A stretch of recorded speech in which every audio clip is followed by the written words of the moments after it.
Manchester City ke semifinal Carabao Cup. PSG juara Interkontinental. Malaysia kembali disanksi FIFA. Suarez perpanjang kontrak di Inter Miami.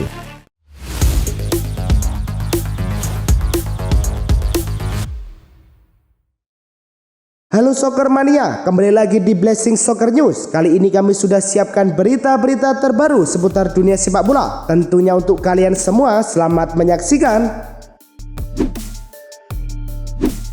Fulham menjamu Newcastle di perempat final Carabao Cup, dan tuan rumah tertinggal lebih dulu pada menit ke-10 melalui Yohan Wissa. Fulham membalas 6 menit kemudian. Sasaluki menyundul bola untuk menyamakan kedudukan 1-1. Newcastle kembali unggul melalui Lewis Miley pada menit ke-90+2 yang memastikan kemenangan dramatis 2-1 bagi tim tamu. Hasil ini membuat Newcastle melangkah ke semifinal Carabao Cup. Manchester City menjamu Brentford pada perempat final Carabao Cup di Etihad Stadium. Meski melakukan rotasi dan kemudian pecah pada menit ke-32, Ryan Cherki mencetak gol pembuka. Memasuki babak kedua, City masih dominan meski intensitas sedikit menurun. Keunggulan tuan rumah bertambah pada menit ke-66 lewat Savinho. Skor 2-0 bertahan hingga laga usai. Hasil ini memastikan Manchester City melangkah ke semifinal Carabao Cup.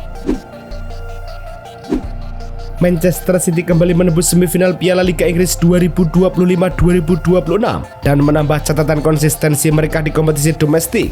Sejak Pep Guardiola menangani tim pada 2016, City telah mencapai 13 semifinal ajang piala domestik, terbanyak dibandingkan klub Inggris lain. Data yang dirilis Quaka mencatat City rutin melaju jauh di final Piala FA dan EFL Cup dengan catatan sempurna di Carabao Cup. Setiap kali lolos ke semifinal, mereka selalu berujung juara. Statistik ini menegaskan stabilitas City di fase gugur sepanjang era Guardiola.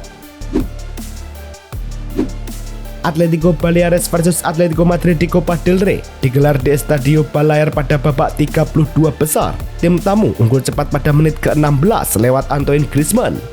Atletico Madrid menambah keunggulan. Giacomo Raspadori membuat skor menjadi 2-0. Tuan rumah memperkecil ketertinggalan pada menit ke-28 melalui Gerardo Bonet. Memasuki babak kedua, Griezmann kembali mencatatkan namanya di papan skor pada menit ke-72. Baleares sempat mendapat 2 penalti, namun hanya satu yang berbuah gol lewat Muhammadu Keita di menit ke-88. Skor 3-2 bertahan hingga akhir laga dan memastikan Atletico Madrid melaju ke babak 16 besar Copa del Rey. Talavera de la Reina versus Real Madrid di babak 32 besar Copa del Rey digelar di Estadio El Prado. Madrid membuka keunggulan pada menit ke-41 lewat penalti Kylian Mbappe. Madrid menambah gol. Upaya Manu Ferrando menghalau umpan Mbappe justru berujung gol bunuh diri.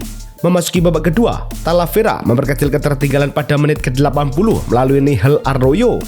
Real Madrid kembali menjauh 3-1 di menit ke-88 lewat gol kedua Kylian Mbappe. Tuan rumah menutup laga dengan gol Gonzalo Di Renzo di menit ke-90+1. Namun Madrid tetap menang 3-2 dan melaju ke babak 16 besar.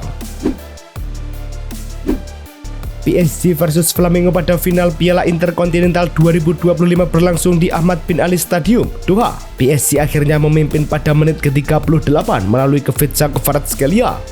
Flamengo menyamakan kedudukan pada menit ke-60 lewat penalti Jorginho. Skor 1-1 bertahan hingga waktu normal dan babak tambahan. Pemenang ditentukan lewat adu penalti, di mana PSG keluar sebagai juara berkat kegemilangan Mateo Savonov. Sementara 4 penendang Flamengo gagal menuntaskan tugasnya. Paris Saint-Germain menorehkan sejarah dengan menjadi tim putra ketiga abad ke-21 yang mampu meraih 6 trofi utama dalam 1 tahun kalender. Kepastian ini didapat setelah PSG menjuarai Piala Interkontinental FIFA 2025 usai mengalahkan Flamengo lewat adu penalti di Doha. Catatan ini menempatkan PSG sejajar dengan Barcelona 2009 dan Bayern Munchen 2022. Sepanjang 2025, tim asuhan Luis Enrique mengoleksi trofi des Champions, Ligue 1, Coupe de France, Liga Champions, Piala Super UEFA, dan Piala Interkontinental. Timnas Malaysia baru saja kena keputusan FIFA yang mengejutkan. 3 laga mereka dibatalkan versus Cape Verde, versus Singapura, dan versus Palestina. Semua berakhir WO 0-3. Akibatnya, peringkat FIFA Malaysia berpotensi jatuh ke 122 dengan pengurangan 22,95 poin. Selain itu, FIFA mendenda Malaysia sekitar 209 juta rupiah. Masih ada potensi pengurangan poin lain karena dugaan 7 pemain naturalisasi palsu, termasuk di kualifikasi Piala Asia 2027. Tapi keputusan untuk laga Piala Asia berada di tangan AFC, bukan FIFA. FIFA mengumumkan peningkatan signifikan dalam hadiah Piala Dunia 2026 dengan juara dipastikan menerima 50 juta US dollar, naik 50% dari edisi sebelumnya. Total kontribusi finansial kepada asosiasi anggota mencapai 727 juta US dollar, termasuk 655 juta US dollar hadiah langsung untuk 48 tim yang akan berlaga di turnamen. Runner up berhak 33 juta US dollar, sementara tim peringkat 33 sampai 48 mendapat 9 juta US dollar, ditambah 1,5 juta US dollar untuk biaya persiapan tiap negara. Inter Miami mengumumkan perpanjangan kontrak Luis Suarez hingga musim MLS 2026, memastikan striker Uruguay itu tetap bermain bersama Lionel Messi. Keputusan ini menyusul keberhasilan 2025 ketika Suarez membantu tim menjuarai Eastern Conference dan MLS Cup, serta mencapai babak 16 besar Piala Dunia antar klub FIFA 2025 dan semifinal CONCACAF Champions Cup. Sejak bergabung pada 2024, ia mengumpulkan 42 gol dan 30 assist dalam 87 pertandingan, menegaskan posisinya sebagai salah satu legenda Inter Miami. Timo Werner dikabarkan bisa meninggalkan RB Leipzig pada bursa transfer musim dingin Januari untuk bergabung dengan klub MLS menurut laporan Sky Sport Jerman. Klub MLS San Jose Earthquakes telah memulai pembicaraan dengan perwakilan Werner dan muncul sebagai opsi paling konkret untuk striker 29 tahun itu. Kontrak Werner masih berlaku sampai musim panas 2026 di Leipzig, tetapi ia hampir tak mendapatkan waktu bermain musim ini. Optimisme soal kepindahan ini muncul menjelang dibukanya jendela transfer Januari mendatang. Santos dikabarkan berada di tahap akhir negosiasi untuk perpanjangan kontrak Neymar menurut laporan Marca. Kontrak gelandang serang asal Brazil itu akan habis pada 31 Desember, membuat pembicaraan ini krusial bagi kedua pihak. Pertemuan final antara Neymar dan manajemen klub diperkirakan segera digelar untuk mencapai kesepakatan resmi. Musim ini, Neymar tampil impresif dengan mencetak 11 gol dan 4 assist dari 28 pertandingan di semua kompetisi. Mauro Icardi dikabarkan akan meninggalkan Galatasaray dengan akhirnya mulai menjajaki kemungkinan kembali ke Serie A. Menurut laporan Sport Mediaset, penyerang asal Argentina ini telah ditawarkan ke AC Milan, Como, dan Roma. Meski sejauh ini baru sebatas kontak awal sebelum jendela transfer Januari. Musim ini Icardi tampil 21 kali dengan 8 gol, namun menit bermainnya menurun akibat persaingan ketat di lini depan. Minat dari Spanyol terutama LC dan Real Oviedo juga tengah dipertimbangkan membuka peluang kepindahan ke La Liga. UEFA memberikan sanksi tegas kepada Bayern Munchen setelah supporter menyalakan kembang api dalam kemenangan Liga Champions melawan Sporting Lisbon. Sebagian Southstand blok 111-114 yang jadi pusat dukungan fans akan ditutup saat Bayern menghadapi Union Saint-Gilloise. Klub juga harus membayar denda 30.000 euro untuk penggunaan piroteknik dan 16.000 euro karena menghalangi lorong. Bayern berada dalam masa percobaan 2 tahun jika insiden serupa terulang. Akses ke seluruh sud kurvi bisa dilarang untuk laga internasional. Roma semakin dekat mengamankan penyerang Manchester United Joshua Zirkzee. Menurut laporan Corriere dello Sport, Direktur Olahraga Roma Ricky Massara melakukan pertemuan dengan pihak Manchester United di London pekan lalu, termasuk membahas kesepakatan dengan perwakilan Zirkzee. Klub Italia itu dilaporkan berencana menawarkan pinjaman awal 5-6 juta euro dengan kewajiban membeli pada Juli mendatang, menunda pembayaran biaya agen hingga musim panas. Meski terbatas finansial, Roma berharap Zirkzee bisa memperkuat lini serang mereka di bawah arahan Gianpiero Gasperini. Mattia Perin, kiper Juventus, diberitakan bakal kembali ke Genoa, klub yang pernah dibelanya lebih dari 1 dekade. Menurut jurnalis Matteo Moretto, Genoa tengah menyiapkan tawaran baru untuk mendapatkan kiper berusia 33 tahun itu, meski Juventus enggan melepasnya saat ini. Perin sempat membela Genoa dari 2008 hingga 2018 sebelum pindah ke Juventus dan kembali ke Genoa dengan status pinjaman pada musim 2020-2021 hingga saat ini. Perin menunggu keputusan klub. AC Milan kemungkinan besar harus bermain tanpa Rafael Leao di semifinal Supercoppa Italiana melawan Napoli.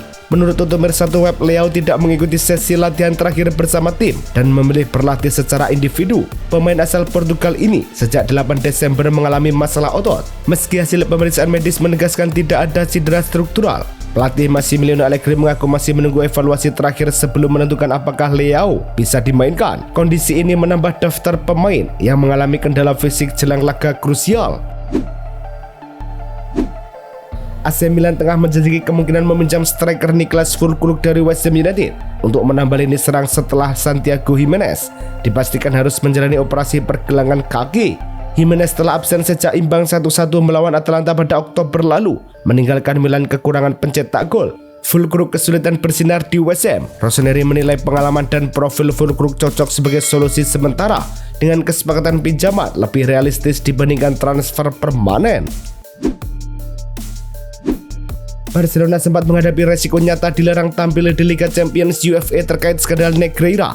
Menurut laporan ESPN dari Marca, kasus ini melibatkan pembayaran lebih dari 8 juta euro antara 2001 hingga 2018 ke perusahaan terkait mantan wakil ketua komite wasit, Jose Maria Enriquez Negreira.